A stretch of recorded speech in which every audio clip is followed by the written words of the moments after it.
I never imagined that one day I would be imprisoned in this love-forsaken palace, where only the sound of my own breathing fills the silence. But it was true, Alpha King Darius had locked me away here, treating me like broken furniture no longer useful to anyone. My name is Quinn, a shattered Omega who feels nothing anymore. My mind replays one moment endlessly, when Darius replaced me with his new Luna, Cassidy. He told me coldly, "You are weak, Quinn. You cannot give me an heir." Then he confined me to the highest room in this tower, where only a small window existed and the outside world felt like a distant dream. Months passed in this suffocating stillness. I forgot who I was, lost my identity completely. Every day was identical. Morning arrived, I stared out the window, then returned to my corner. Nobody came to visit. Nobody remembered I existed. But today something different happened. In the first light of dawn I heard an unusual sound, crying. A child's crying that would not stop. At first I tried to ignore it, thinking perhaps I was dreaming. But the sound grew louder and my heart began to race with strange unease. I knew who it was. Darius's son, Sevyn. He was Cassidy's child, and I had heard his health was often fragile. When I heard this crying, something shifted inside my chest. Perhaps it was my nature, which had not completely died. An Omega's instinct, which cares for children, whether they belong to him or not. A short while later I heard knocking on my door. A guard stood there. He opened the door and peered inside. An odd expression in his eyes. He said, "Omega Quinn, the Alpha King commands you to come downstairs." "Prince Sevyn," he paused, searching for the right words. "He is very ill and nobody can help him. Nobody can make him stop crying." The broken part inside me laughed bitterly.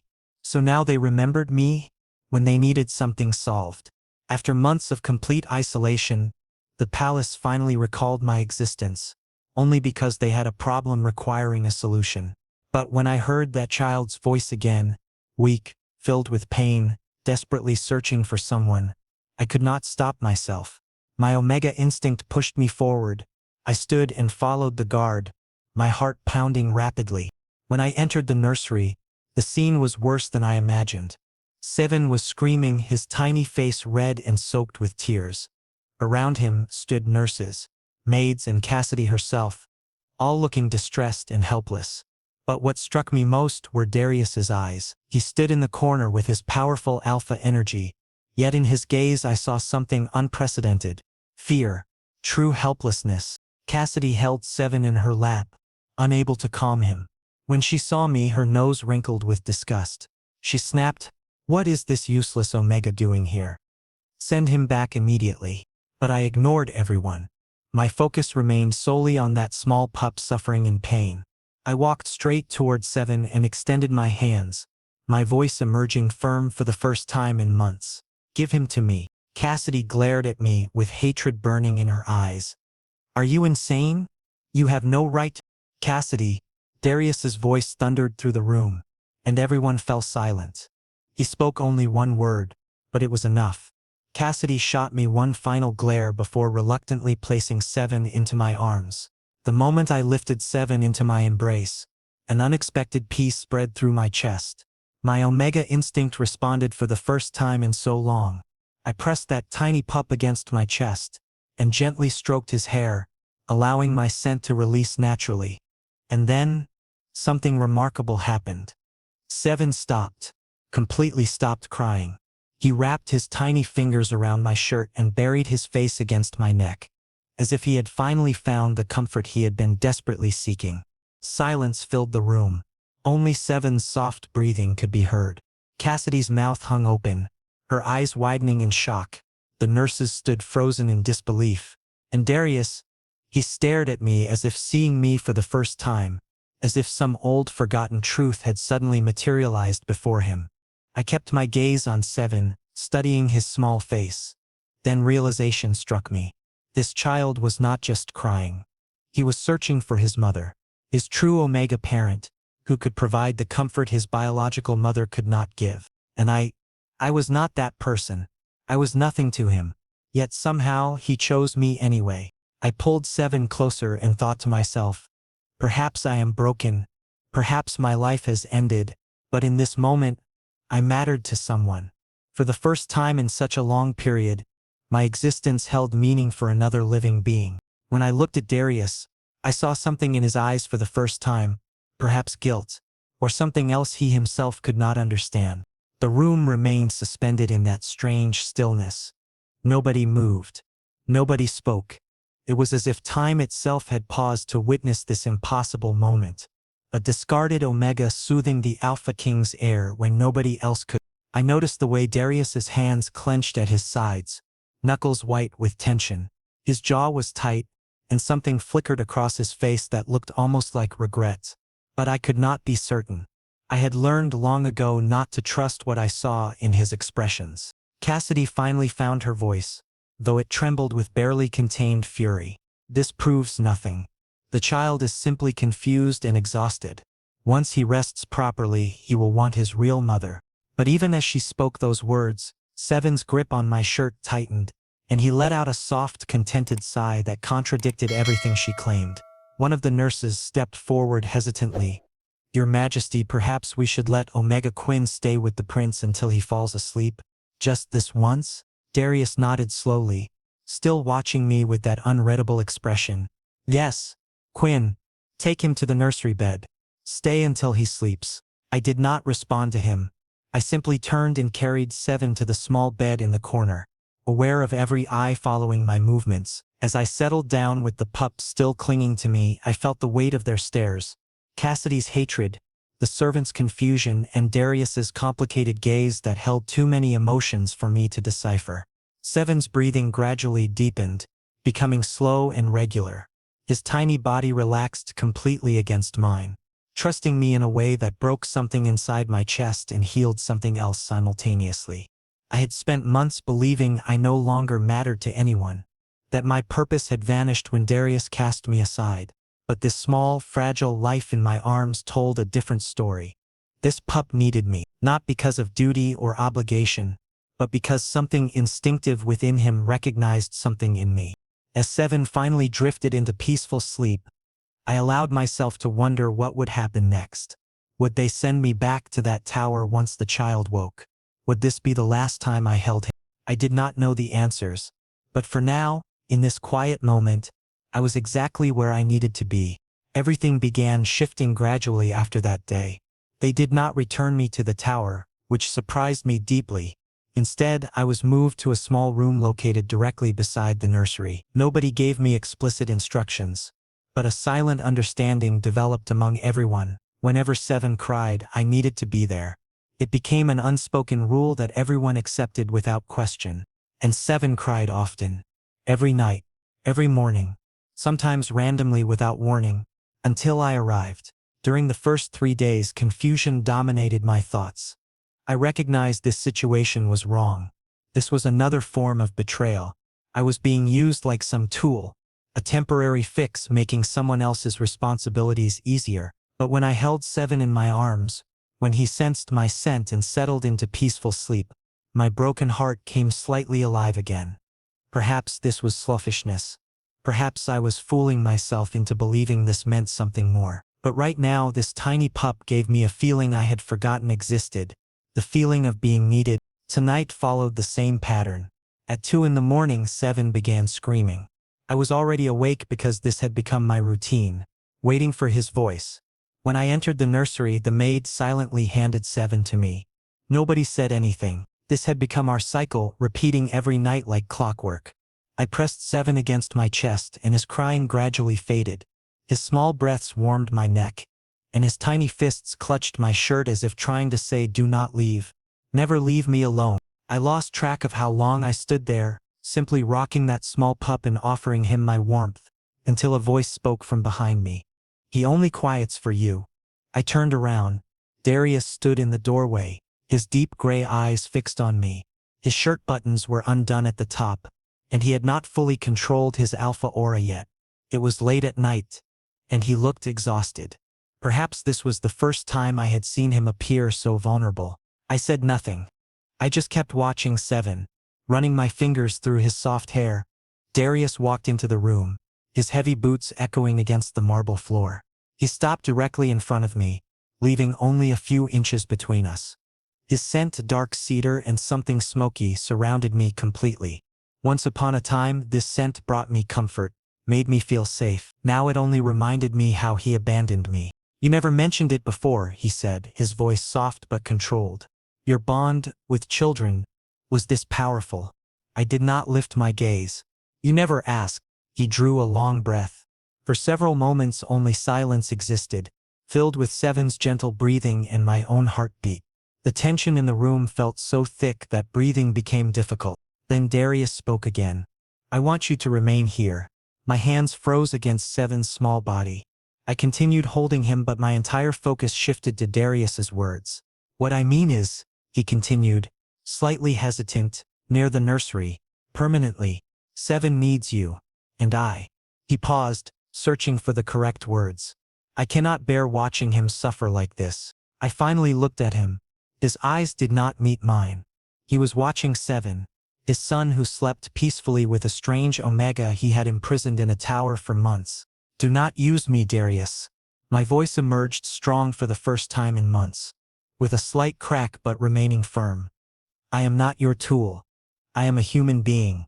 His jaw tightened. He looked at me directly into my eyes. And for that single moment, something existed in his gaze. Regret? Pain? I was not certain, but this was the first time I witnessed something genuine in his expression. "I know," he said quietly, his voice becoming almost a whisper. "I know I treated you terribly, very terribly, but right now, I am only thinking about my son. Please, Quinn." This was the first time he said please. The first time Alpha King Darius bowed his pride before anyone. I looked at Sevyn, whose small hand still tangled in my shirt. I understood the truth. I was only needed here for Sevyn, not for Darius. I was merely a solution, temporary or permanent. Time would reveal which. But still, this child, this pup who found peace considering me his own. "Fine," I said, though my voice carried no emotion whatsoever. "Only for Sevyn, not for you." Darius simply nodded, relief and something else I could not identify crossing his face. He turned to leave but stopped at the doorway. Then he spoke another sentence that echoed through my mind. "Cassidy knows about this arrangement. And she is not pleased with it. Be careful, Quinn." My heart sank. But I remained silent. Darius left, and I was alone with Sevyn, whose breathing had become regular. I placed him in the crib and studied his face once more. This small pup had brought me back to life. But I knew this peace would not last long. Days began blending together in a strange new rhythm. My existence revolved entirely around Sevyn's needs. When he cried, I came. When he could not sleep, I held him. When he refused food, somehow my presence made him accept it. The servants watched this pattern with varying expressions. Some curious, others resentful. A few genuinely pleased that the prince had finally found comfort. I tried not to think about what this meant for my future. Tried not to wonder if I was building an attachment that would eventually destroy me. Because I knew how this palace operated. People were used until they no longer served a purpose, then discarded like yesterday's news. But every time Sevyn wrapped his tiny fingers around mine, every time he nestled into my arms with complete trust, those worries faded into background noise. Whatever happened tomorrow, whatever pain awaited me down this path, right now I was giving this child something he desperately needed. And perhaps, in some strange way, he was giving me something I needed too, a reason to keep existing when everything else had been stripped away. Late one evening, as I sat in the rocking chair with Sevyn sleeping against my shoulder, I noticed Darius standing in the doorway again. He said nothing, just watched us with an expression I could not interpret. After several minutes, he turned and walked away without speaking. But something had shifted in his gaze. Something I had not seen there before. I told myself it did not matter. Told myself not to hope for anything beyond this moment. But deep down in a place I tried to keep locked away, a small part of me wondered if perhaps things could be different. Then I remembered his diary entries. Those cruel, honest words about how he never wanted me, never loved me. And I pushed that foolish hope back down where it belonged. This was not about Darius and me. This was about Sevyn. Only Sevyn. I needed to remember that. No matter what happened next. 2 more days passed after that conversation, and Cassidy had not spoken to me directly. but I recognized this calm as the silence before a storm. She was planning something. I could see it in her eyes whenever she passed near the nursery. She was waiting, anticipating the perfect moment to confront me properly. Today, Sevyn seemed slightly better. He drank his morning milk without excessive fussing, and he even gave me a small smile. The first one ever. An unexpected warmth spread through my chest. A feeling I had almost forgotten existed. This tiny moment of joy felt so profound after such a long absence that I was nearly shocked by its intensity. I was settling Sevyn in his crib and arranging his toys when a maid entered, her expression nervous. "Omega Quinn, Luna Cassidy has summoned you. She is in her chambers and says you must come immediately." My heart dropped. This was a trap. I knew it with absolute certainty. But if I refused to go, she would use it as proof of my disrespect, then create a scene in front of Darius. I could not win, whether I went or stayed away. I went, hiding the unease churning inside me. Cassidy's chambers were large and luxurious. Golden curtains, velvet furniture, and everywhere her scent lingered. Roses mixed with something artificially sweet that made me uncomfortable. She sat at her vanity brushing her hair, acting as if my arrival meant nothing, as if I were merely a servant answering her call. "Sit down," she said without looking at me, her voice dripping with false sweetness. I remained standing. "I have responsibilities. Sevyn is alone." She laughed, a sharp, bitter sound. "Oh, do not worry yourself. Another maid is watching him." She finally turned to face me, and her ice blue eyes held nothing but pure hatred. "You know, Quinn, I am exhausted from hearing your name constantly." Quinn calmed Sevyn down. "Sevyn will not sleep without Quinn. As if you are some kind of miracle worker. I am not claiming to be special." I kept my voice steady.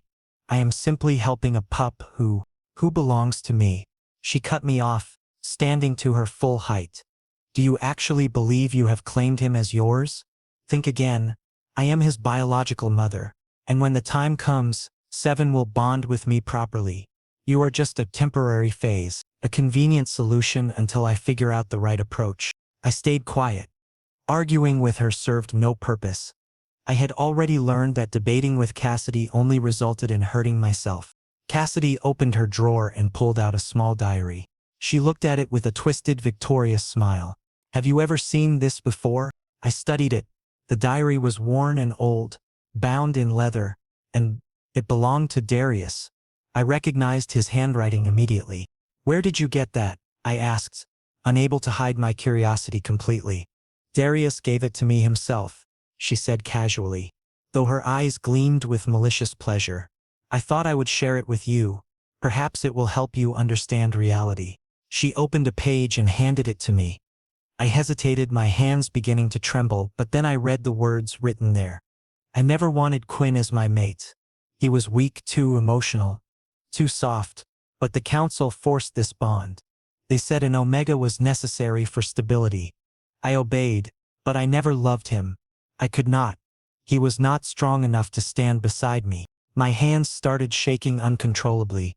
These words, somewhere deep inside I had always known the truth, but I had never confronted it so directly before. Cassidy continued reading more entries aloud, clearly enjoying my suffering. "Quinn thinks I care for him, but every time I touch him I feel nothing. He is just a duty I must fulfill." Cassidy, on the other hand, she is everything Quinn is not. Strong, fierce, beautiful. She deserves to be my Luna. I snatched the diary from her and threw it across the room. Everything inside me was breaking apart. I knew Darius never loved me, but reading it, seeing his own handwritten words, this was a completely different level of pain. This was the truth I had been avoiding for so long. "Do you understand now?" Cassidy taunted, moving closer to me. "You were never anything to him, and right now you are only here because you serve one specific purpose. The moment that purpose ends, you will return to that tower, or perhaps somewhere even worse." I closed my eyes and took a deep breath. I refused to break down, especially not in front of her. I gathered myself and found the strength hidden somewhere deep inside. "Are you finished?" I asked, keeping my voice steady. Cassidy looked surprised, her smile beginning to fade. "You are not crying?" "I have already cried enough, Cassidy." I looked directly at her, fire burning in my eyes. I have no more tears left for you. None for Darius either. I already knew I meant nothing, not him. You have told me nothing new. And I walked out of there, keeping my step strong and steady. But as I left, I realized something. I was still here for Sevyn, and perhaps that alone was enough. Whether Darius loved me or not, this small pup's need for me, that was real. I returned to the nursery and found Sevyn awake in his crib, making small sounds. When he saw me, his face brightened immediately, and he reached his tiny arms toward me. I lifted him and held him close, feeling his warmth against my chest. It is just you and me, I whispered to him. Nobody else matters. Just us. Sevyn made a happy gurgling sound and grabbed my finger with his small hand. In that moment, all the pain from Cassidy's words faded slightly. Not gone, but manageable.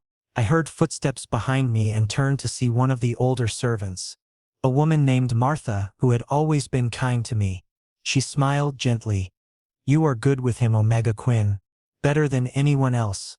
Do not let them make you forget that. Her words surprised me. Thank you, I said quietly. She nodded and left, but her validation meant more than she probably realized. At least someone in this palace recognized I was not just using Sevyn. I genuinely cared for him. As the afternoon sun streamed through the nursery windows, I sat in the rocking chair with Sevyn and sang him a soft lullaby.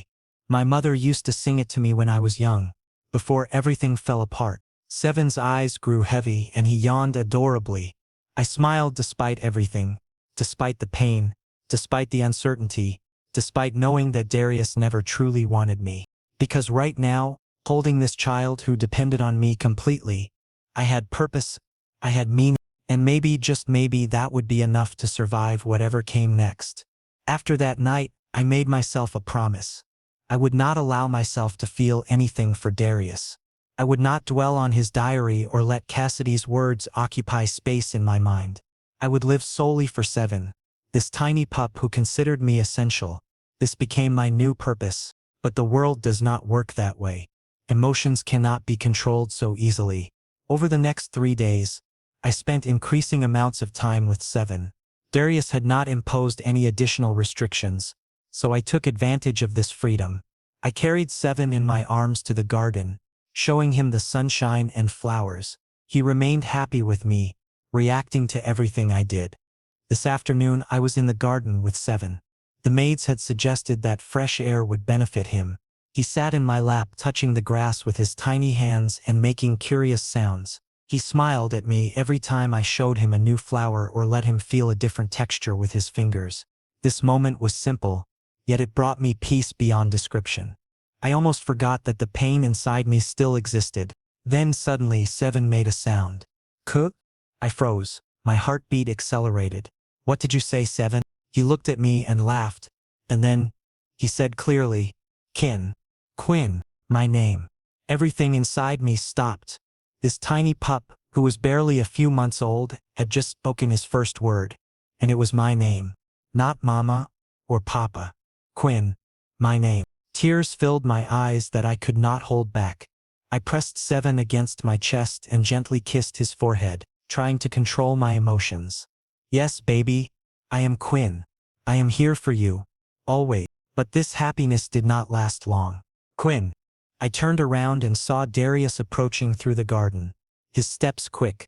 Behind him was Cassidy, and her face was red with fury, fire burning in her eyes. Is this true? Darius asked as he reached me, urgency in his voice. Sevyn spoke his first word. I nodded, keeping my emotions steady. Yes. And what was it? I hesitated, but Sevyn repeated it in his small voice. Kin. Cassidy's mouth fell open. Darius, his expression was complicated. Surprise? Hurt? Pain? I could not identify what I saw.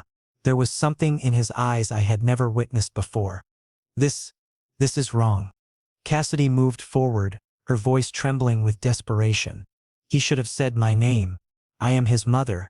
This Omega he has brainwashed my son. Brainwashed? I faced her, bringing strength to my voice. I did nothing. Sevyn himself. Silence, Cassidy screamed, her voice echoing through the entire garden. You have stolen my son. First his loyalty, now his first word. How dare you? Cassidy, stop this. Darius grabbed her hand, but his voice lacked the firmness it should have carried. He looked confused. No, Darius, cannot you see? This Omega is destroying our family. First you allowed him to stay here, now look what is happening. My son does not recognize me as his mother. I stood quietly, holding Sevyn protectively in my arms. He had become frightened by the shouting and was clutching my shirt tightly, hiding his face against my chest. Darius took a long breath.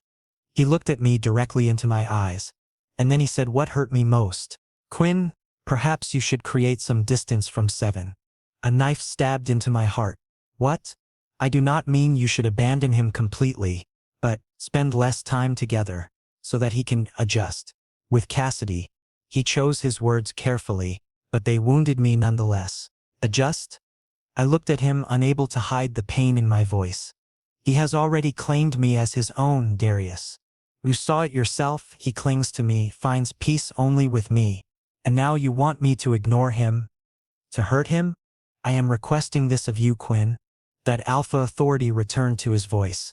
Please, understand this is for Sevyn's benefit. He needs to form a bond with his biological mother. I looked at Sevyn, whose small hand still gripped my shirt. His innocent eyes were fixed on me, as if he understood something wrong was happening, as if he could feel me preparing to leave him. Very well, I said finally, though my voice was cold and emotionless. As you wish, and I walked away from there, carrying Sevyn in my arms, holding back my tears. But as I left, I understood Darius had once again chosen Cassidy over me. Not even for the pup who needed me. And this time, perhaps I finally comprehended that I needed to leave all of this behind. For my own sake and for Sevyn's. The walk back to the nursery felt endless. Sevyn sensed something was wrong. He kept making small worried sounds and touching my face with his tiny hands as if trying to comfort me. This child, barely months old, was attempting to soothe my pain. When I placed him in his crib, he immediately started crying, reaching his arms toward me. My resolve nearly crumbled. How could I distance myself from him when he needed me this desperately? A maid entered and saw my distress. Omega Quinn, perhaps you could. No. I cut her off, my voice firm despite the breaking inside me. The Alpha King has given his orders. Sevyn must bond with Luna Cassidy. That is what matters. The maid looked uncomfortable but nodded and left. I stood there watching Sevyn cry, his small face turning red with the effort. Every instinct screamed at me to pick him up, to comfort him. But Darius's words echoed in my mind. He wanted distance, wanted his son to accept Cassidy. After what felt like hours but was probably only minutes, another maid came to take over.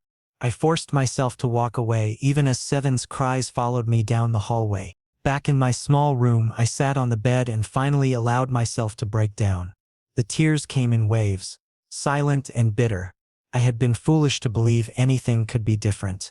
Darius would always prioritize appearances, status, and Cassidy's demands over what was actually best for his son.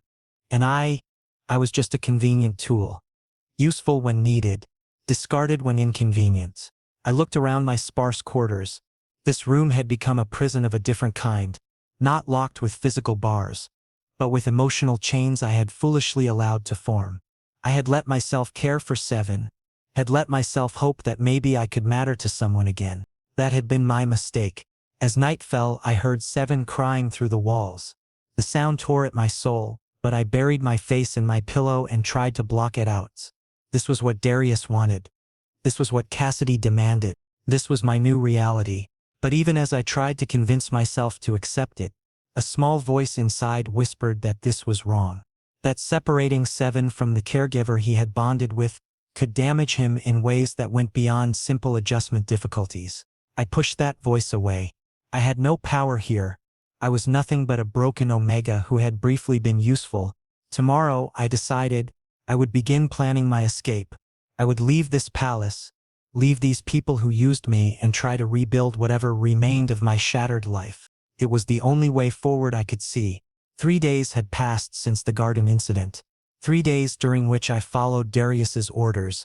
I spent minimal time with Sevyn, only appearing when absolutely necessary. Nurses and maids handled him, and I only came when he became extremely desperate. But every time I stayed away he cried. Every night his crying penetrated through my walls and I forced myself to resist going to him, pressing my pillow over my face, trying to block out his voice. Because if I went to him, Cassidy would create another scene, and Darius would push me even further away. Perhaps permanently. But tonight everything changed. I sat in my small room, packing a bag. I had finally realized that remaining here served no purpose. I was merely a tool, and as long as this family remained unstable I would be trapped here, enduring emotional torture. Darius's guilt, Cassidy's hatred, and Sevyn's need. These three things would destroy me. So I decided I would run away. Somewhere far, where nobody knew me. But just as I lifted my bag, I heard a sound. Sevyn was crying. Again. And this time, he was not just crying.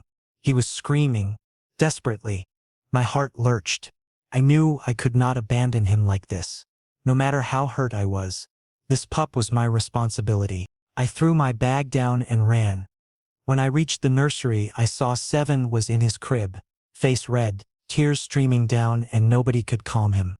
Cassidy herself was there, frustrated and helpless, with nurses and maids all looking distressed. What happened to him? I rushed inside and went directly to Sevyn. Quinn, you should not be here. A maid protested fearfully. I do not care. I cut her off and lifted Sevyn into my arms. As soon as Sevyn sensed my scent he calmed slightly. But he was still crying, making soft sounds as if he was in pain. As if something hurt him. This is not normal. I touched his forehead. It was hot. Extremely hot. He has a fever. Cassidy pushed me aside. Call the doctor. Immediately. But I could not wait. I held Sevyn tightly and checked his breathing. It was weak, irregular, concerning. My Omega instinct told me he needed medical help right now. Where is Darius? I shouted. He is in a meeting, the maid said. Forget the meeting. Get him here now. Within minutes Darius arrived, his face tense, bordering on panic. He saw Sevyn and his eyes widened. What happened? High fever, breathing difficulties. He needs to go to the hospital. Immediately, I spoke directly, wasting no time. Without saying anything, Darius took Sevyn from my arms and ran outside. I followed him, ignoring Cassidy, who was shouting that I should stay in my place. At the hospital, doctors took Sevyn into emergency care. Darius and I sat in the waiting room, both silent. The tension was so thick that breathing became difficult.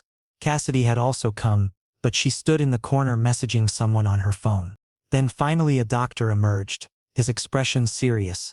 Alpha Darius, your son is stable. However, what? Darius's voice was rough, desperate. His immune system is very weak. And we noticed, he recently lost his primary caregiver emotionally. This has seriously affected his health. For a child, emotional stability is as essential as physical health. Darius looked at me. Guilt, pain, realization, everything was in his eyes. Doctor, you are saying? I am saying that if the caregiver who provided him emotional and physical support, if that person does not return, then this pup will not survive. His body will give up. Silence. Complete, heavy silence. Then Darius turned fully toward me. Quinn, I knew it, I said, trying to hold back tears. I knew he needed me. But you pushed me away from him. For your Luna's happiness. For your reputation. Darius's jaw tightened. He placed his hands on my shoulders, facing me directly. I was wrong.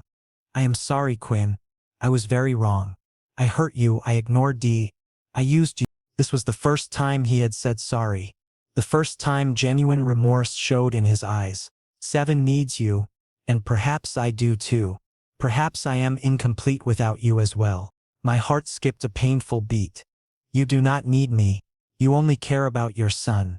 No. He took my face in his hands, looking into my eyes. I lost you, Quinn. I hurt you. I replaced you. And now I am realizing that I am incomplete without you. Whether that bond was forced or not, you were part of my life. And I want you back. Properly this time. I was speechless. These words. Everything I had wanted to hear before. He continued. If you stay with Sevyn, then I will end my relationship with Cassidy. I will make you my Luna again. Properly. This time with respect and love. This time I will give you the place you deserve. My tears finally flowed. I did not know if they were from happiness or pain. Perhaps both. And if I refuse? I asked, keeping my voice steady. Darius pressed his forehead against mine, his scent surrounding me. Then, I will respect your decision. But please, do not abandon Sevyn. He is yours, Quinn. From the heart. And you are his. I remained silent for a while, sorting through my emotions. Then I finally spoke. I will stay for Sevyn. Only for him. Not for you. Trusting you again will take time, Darius. A lot of time. Darius nodded, relief clear in his eyes. That is enough for me. For now. And that night when I lifted Sevyn into my arms again from the hospital, when he sensed my scent and smiled peacefully and said, "Kin," then I understood. Whatever the world said, whether Darius's love was real or not, I belonged to this tiny pup. And perhaps, this was my true place. This was where my new life would begin. The drive back to the palace was quiet. Sevyn slept in my arms, his breathing finally regular and calm. Darius kept glancing at us through the rearview mirror, something unreadable in his expression. When we arrived, he carried our bags while I carried Sevyn. Cassidy was nowhere to be seen, which brought me relief. As I settled Sevyn in his crib, Darius stood in the doorway. "Quinn," he said softly, "thank you for saving him, for being there when I failed." I did not respond. Words felt inadequate for everything that had happened. He left quietly and I sat beside Sevyn's crib, watching him sleep peacefully. My hand rested gently on his small chest, feeling it rise and fall with each breath. This child had saved me as much as I had saved him, and whatever came next, we would face it together. After returning from the hospital, everything began changing gradually. Darius kept his promise. He publicly ended his relationship with Cassidy. This decision spread through the palace like a shockwave. Cassidy was moved to a separate wing and I was moved back to my old room. The room that used to be ours, Darius's and mine. But this return was not simple. I lived there, but I did not talk much with Darius. I kept my distance from him, spending most of my time with Sevyn, because rebuilding trust takes time and pain does not fade so easily. This morning I was feeding Sevyn when Darius entered the room. He looked hesitant, as if wanting to ask whether he could come in. "You are in your own room," I said without looking at him. "You do not need permission." He took a long breath and came closer, watching Sevyn, who sat peacefully in my lap drinking milk. "He is attached to you." "Yes." I said nothing more. Silence hung between us for a while. Then Darius spoke. "Quinn, I know you have not forgiven me, and I do not expect that, but I want to show you that I can change. For you." I finally looked at him. His eyes held genuine regret. "Pain. Words are cheap, Darius. Actions matter." "I know," he nodded. "That is why I have done something." He pulled an envelope from his pocket and extended it toward me. I hesitated, then placed Sevyn in the crib and took the envelope. Inside were legal documents. And when I read them, my heart stopped. These are custody papers for Sevyn," I said, shocked. "Yes," Darius said. "I have made you Sevyn's legal parent. Co-parent. You have as much right over him as I do. And if anything ever happens to me, then Sevyn is yours. Completely." My hands started trembling. This was something I had never expected. "Why?" I asked, my voice barely a whisper. "Because Sevyn is yours," Darius said, moving closer to me. "And you gave him the love I could not provide. You gave him the comfort that biological parents could not give. You are his real parent, Quinn. And the world should know this." My tears finally flowed. These words, this recognition, everything I had wanted. "And I want," Darius continued, "for you to become my official Luna, with a proper ceremony, in front of the entire kingdom. I want everyone to know that you are my priority. You and Sevyn." I looked into his eyes. Was this the same Darius who loved me before? Or was this a new version acting from guilt? "I am confused, Darius," I said honestly. "I do not know if your love is real or just your guilt. And I do not want you to love me only because I can care for your son." Darius took my hand. "I will not claim that I have no guilt. I do. I have tremendous guilt. But Quinn, since you came back, since I have watched you with Sevyn, I realized what I had lost. Your kindness, your patience, your unconditional love. I was blind, and I hurt you. But now I see, and I want you back. Forever. I could not speak. The pain inside me and these new emotions were battling each other. Then Sevyn made a sound. Kin, Dada. We both froze. Sevyn had called Darius Dada for the first time. And me Kin. Tears filled Darius's eyes. He looked at Sevyn, then at me. This is our son Quinn. Ours. And in that moment I realized, perhaps we could become a family. Perhaps this pain could heal. But it would require time, patience. I am not ready to become Luna Darius, I said. Not yet, but I will stay here, for Sevyn. And maybe we can make a new beginning. Darius smiled. A genuine relieved smile. That is enough. For now that is enough. The following week brought another surprise. Cassidy left the palace. She decided herself that she could not remain here. And Darius let her go with a proper settlement. She could occasionally visit Sevyn, but primary custody belonged to Darius and me. And gradually, days passed. Darius showed through his actions that he was changing. He spent time with Sevyn, helped me, respected me, and I slowly began to heal. 1 month later, as I stood on the balcony holding Sevyn and watching the sunset, Darius came to my side. Quinn, he said, I know much still needs to be fixed, but will you give me another chance? A proper one? I looked at him, his eyes held the love that existed before, but now with deeper depth, more maturity. One chance, I said, just one. And if you hurt me again, I will not. He took my hand. Never again. And when Sevyn smiled looking at both of us, when he placed both his small hands on our joined hands, I thought perhaps we truly could become a family. This journey would not be easy. Rebuilding trust would take time. But for the first time in such a long period, I had hope. Not for myself, but for Sevyn. For this tiny pup who had brought me back to life. And perhaps this is what true love means. That which breaks and then rebuilds itself, becoming even stronger than before. The days that followed brought small moments of connection. Darius began joining me for Sevyn's bedtime routine. He would read stories while I held the sleeping pup. We did not talk much during these times, but the silence felt comfortable rather than tense. One evening, Darius said something unexpected. I burned that diary, the one Cassidy showed you. I wish I could erase what I wrote, but I cannot. All I can do is prove that I have changed. I nodded slowly. That must have been difficult. Not as difficult as knowing I hurt you with those words. We sat in silence after that, but it felt like a small step forward. Sevyn grew stronger each day. His health improved dramatically with consistent care and emotional stability. Watching him thrive brought me joy I had not felt in years, and slowly, very slowly, I began to believe that maybe, just maybe, healing was possible. Not just for Sevyn, but for all of us. The future remained uncertain. Trust would take months, perhaps years, to fully rebuild. But as I watched Darius gently rock Sevyn to sleep one night, singing a lullaby off-key but with genuine love, I felt something shift inside me. Perhaps forgiveness was not about forgetting the past. Perhaps it was about choosing to believe in the possibility of a different future. And for Sevyn's sake, and maybe for my own, I was willing to try.